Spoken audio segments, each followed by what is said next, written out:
Hello दोस्तों, स्वागत है आप सभी का मेरे पहले ऑफिशियल ब्लॉग में। दोस्तों, आज मैं आपको एक बहुत ही दिलचस्प कहानी सुनाने वाला हूँ। कहानी कुछ और नहीं, कहानी मेरी ड्रीम कार फॉर्च्यूनर लीजेंडर की है।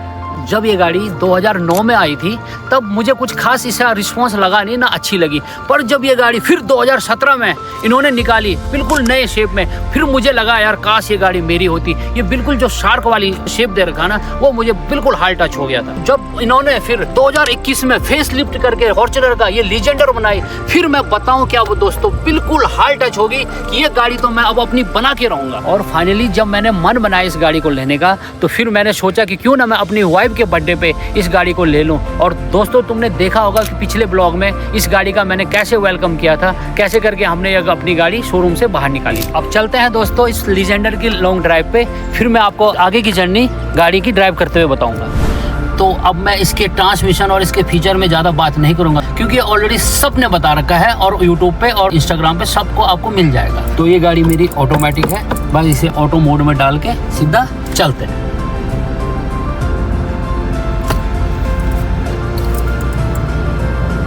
दोस्तों, इस लीजेंडर को लेने के लिए, इसका सपना पूरा करने के लिए मैंने अपनी गवर्नमेंट जॉब भी छोड़ी, क्योंकि मुझे पता था गवर्नमेंट जॉब में सिर्फ ज़रूरतें पूरी होती हैं, शौक नहीं। इसलिए मैंने गवर्नमेंट जॉब छोड़ी और अपना बिजनेस शुरू किया। जब 2014 में उत्तराखंड पुलिस की पोस्ट आई थी सब इंस्पेक्टर की, तो उसमें मैंने क्वालिफाई किया था। मेरिट फाइनल लिस्ट में मैं सिर्फ और सिर्फ 2 नंबर से रुक गया था। दोस्तों, इतना दुख हुआ, मुझे लगा कि ये क्या हो गया। पर दोस्तों, जो होता है वो अच्छा के लिए होता है, ये मैंने अपनी लाइफ में नोटिस किया हुआ है। फिर मैंने अपनी पक्की तैयारी करी, कोचिंग ज्वाइन करी, फिर मैंने एफर्ट मारा और उत्तराखंड ग्रामीण बैंक, जो बैंक पीओ की पोस्ट आई थी, उसमें भी क्वालिफाई किया। फिर भी मैं सिर्फ और सिर्फ एज में बाहर हुआ, क्योंकि मेरे साथ का जो बंदा था वो सिर्फ और सिर्फ 3 महीने बड़ा था।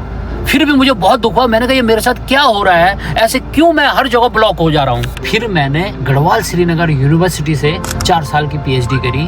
पीएचडी करने के बाद मैंने 3-4 यूनिवर्सिटी में पढ़ाया। फिर मुझे लगा बेटा सौम्या, तेरे सपने इन यूनिवर्सिटी और पढ़ा के कोई पूरे नहीं होने के। जब भी मैं देखता था जिसकी भी बड़ी गाड़ी है, बड़ा बंगला, बड़ा घर, मैं उसको पूछता कि करता क्या है। वो यही बोलता है इसका रियल एस्टेट का काम है, ये डीलर है, प्रॉपर्टी का काम करता है। फिर मैंने भी मन बनाया क्यों ना मैं भी कुछ ऐसा ही काम करूं। और दोस्तों, मैं देखते देखते मैं भी रियल एस्टेट के काम में घुसा। लॉसेस भी हुए बहुत, कई जगह पैसे भी डूबे। फिर मैंने धीरे धीरे करके माता रानी का आशीर्वाद रहा, अपनी मेहनत और आप लोग की दुआओं से मेरा काम थोड़ा सा स्टेबल हुआ। फिर दोस्तों, जब काम धाम में ठीक ठाक चलने लगा, फिर घर वालों ने, घर में कौन का सिर्फ और सिर्फ मेरी मम्मी थी। मम्मी ने कहा कि अब मम्मी मुझे भी एक सहारा चाहिए। तो फिर मैंने मन बनाया लास्ट में क्यों ना शादी कर दी जाए। तो शादी के बाद मेरा काम माता रानी की कृपा से, जब घर की लक्ष्मी आ जाती है तो बोलते कि सारा काम सही होता है। मेरे साथ भी यही और मेरा काम ठीक ठाक चलने लगा। और 4 साल की कड़ी मेहनत के बाद आज वो दिन आया दोस्तों, जो मैंने सपना देखा था अपनी ड्रीम कार लीजेंडर लेने का।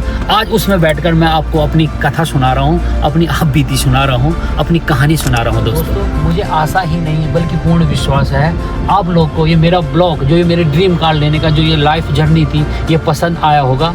और फिर मैं यही कोशिश करूंगा दोस्तों, अगर आप लोगों का प्यार और आपका दुलार मिलता रहे तो मैं अच्छे कंटेंट लाके आपके साथ प्रस्तुत करूं। दोस्तों, फिर मिलते हैं अगले ब्लॉग में। और मैं यही चाहूँगा कि आप जो लोग भी मेरे इस ब्लॉग को देख रहे हैं, आपका सपना भी माता रानी पूरा करे और एक दिन आप भी अपनी ड्रीम कार, अपना ड्रीम होम, जो भी आपने सपने देखे हैं वो पूरा हो। तो ध्यान रखिए दोस्तों।